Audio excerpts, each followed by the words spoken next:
MCGM गुरु आपल्या सर्वांचं या यूट्यूब चॅनलवर स्वागत करतोय.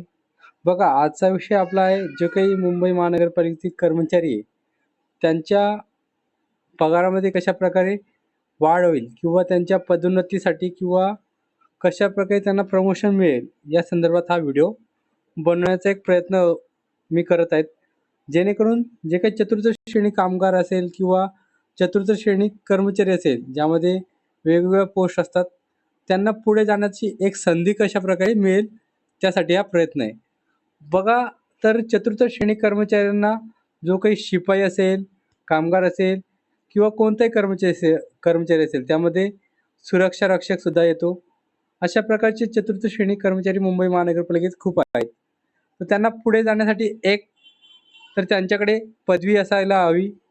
ज्या कर्मचाऱ्यांकडे पदवी नसेल तर ते कर्मचारी YCM म्हणजे यशवंतराव चव्हाण मुक्त विद्यापीठातून आपली पदवी प्राप्त करू शकतात. म्हणजे ते तिकडे ॲडमिशन घेऊन तिकडे ग्रॅज्युएशन कंप्लीट करू शकतात. त्यानंतर आहे टायपिंग. तर टायपिंग कशासाठी? तर इंग्लिश 30 आणि इंग्लिश 30 आणि 40 आणि मराठी 30 अशा 2-3 टायपिंग सर्टिफिकेट तुमच्याकडे असेल आणि पदवी असेल तर तुम्ही मुंबई महानगरपालिकेतर्फे जी काही कार्यकारी सहाय्यक किंवा लिपिक पदाची अंतर्गत भरती येते त्यासाठी तुम्ही पात्र होतात. आता ते पात्र झाल्यानंतर बघा, तुमच्या सॅलरीमध्ये तर वाढ होतेच, परंतु तुम्ही क्लास 4 मधून क्लास 3 मध्ये सुद्धा जाऊ शकतात. तर त्यामध्ये जाण्यासाठी बघा, अशा प्रकारची माहिती आहे. बघा, मुंबई महानगरपालिकेतर्फे मागे 1178 पदाची भरती निघाली होती. त्यामध्ये जवळपास 450 पदं सद्यस्थितीत म्हणजेच 500 पदापर्यंत पदे हे रिक्त आहेत. तर त्या पदासाठी मुंबई महानगरपालिकेत आता नवीन महापौर आलेले आहेत. त्या या संदर्भात लवकरच कारवाई करतील आणि लवकरच मुंबई महानगरपालिकेमध्ये जे काही अंतर्गत भरती होणार आहेत ती लवकरच होईल. तर त्यामध्ये तुम्ही पुढे जाऊ शकतात. येथे बघू शकता आपण जी काही कार्यकारी सहाय्यक पदाची पात्रता यामध्ये दिलेली आहे.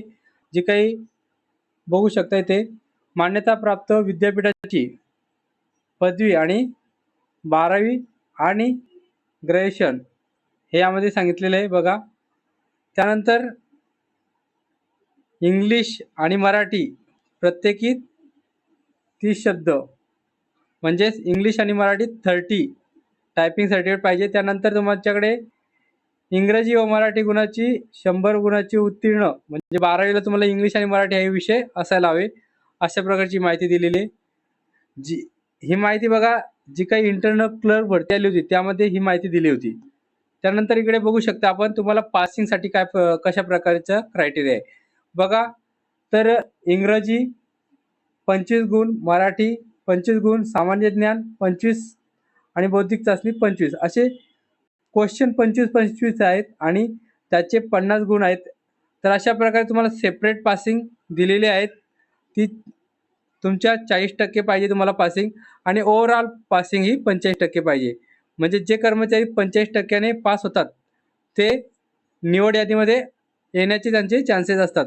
बघा, जी काही इंटरनल भरती झाली होती त्यामध्ये सेपरेट पासिंगमध्ये खूप कर्मचारी पास झाले नव्हते. त्यामुळे त्यांनी अटी शिथिल करून जे काही कर्मचारी फक्त ओव्हरऑल पासिंग म्हणजे सर्व विषयामध्ये मधून जे काही एकत्रित बेरीज केल्यानंतर जे काही पासिंग होते त्याला 45% मध्ये पास झाला असेल तर त्या कर्मचाऱ्यांना पात्र झाले म्हणून त्यांना घेण्यात आलं होतं. परंतु आता जी काही नवीन भरती येणार आहे त्यामध्ये कशा प्रकारची अटी राहू शकतात ते बघूया. फक्त एवढं ध्यानात ठेवा की 4 विषय असतात: इंग्लिश, मराठी, सामान्य ज्ञान आणि बौद्धिक चाचणी. अशा 4 विषयाचे 25-25 क्वेश्चन अशा प्रकारे 200 मार्काची परीक्षा असते तुमची. त्यानंतर बघा, तर जे काही कर्मचारी असणार आहे त्यांना फॉर्म भरताना बघा काय लागणार आहे, कोणकोणते मुंबई महानगरपालिकेचे डॉक्युमेंट लागणार आहे. आता जे कर्मचारी नवीन नियुक्त झालेले असणार आहे चतुर्थ श्रेणी पदावर त्यांना किमान 4 वर्षाचा सेवा काल पाहिजे. जे कर्मचाऱ्यांना 4 वर्ष मुंबई महानगरपालिकेत झालेले आहेत ते कर्मचारी या पदासाठी पात्र ठरतात. आणि कोणते आणि क्लास 4 मधील कर्मचारी अशा प्रकारची माहिती दिलेली आहे. आणि मर्यादामध्ये कोणत्याही प्रकारची वयाची अट दिलेली नाही, म्हणजे कोणताही कर्मचारी यासाठी पात्र ठरतो. त्यानंतर हिच्यामध्ये वेतन स्तर बघू शकता. तर कार्यकारी सहाय्यकचं बेसिक 21,700 ते 59,100 अशा प्रकारचे देण्यात आलेले आहे. परंतु हे जुन्या पे स्केलनुसार आहेत. परंतु यामध्ये आता सुधारणा करून जे काही नवीन कर्मचारी लागणार आहेत त्यांचं बेसिक नवीन त्यांचं किती झालेलं आहे 25,500 अशा प्रकारे करण्यात आलेलं आहे. आता तुम्ही जेव्हा नवीन लागसाल किंवा इंटरनल भरती होईल त्यामध्ये तुम्हाला यामध्ये वेतन स्तरामध्ये सुद्धा वाढ होईल. बघू शकता इथे 1178 पदाची भरती झाली होती. त्यामध्ये जवळपास 500 पदांची वॅकन्सी सद्यस्थितीत उपलब्ध आहेत. तर लवकरच मुंबई महानगरपालिकेतर्फे इंटरनल भरती होईल आणि तुम्हाला त्यामध्ये जाण्याची संधी आहे. तर होप तुम्ही पुढे जाऊ शकता आणि तुम्हाला यासाठी मी आताच बेस्ट ऑफ लक देतो आणि पुढील वाटचालीसाठी प्रयत्न करा हे सांगतो आणि थांबतो. धन्यवाद.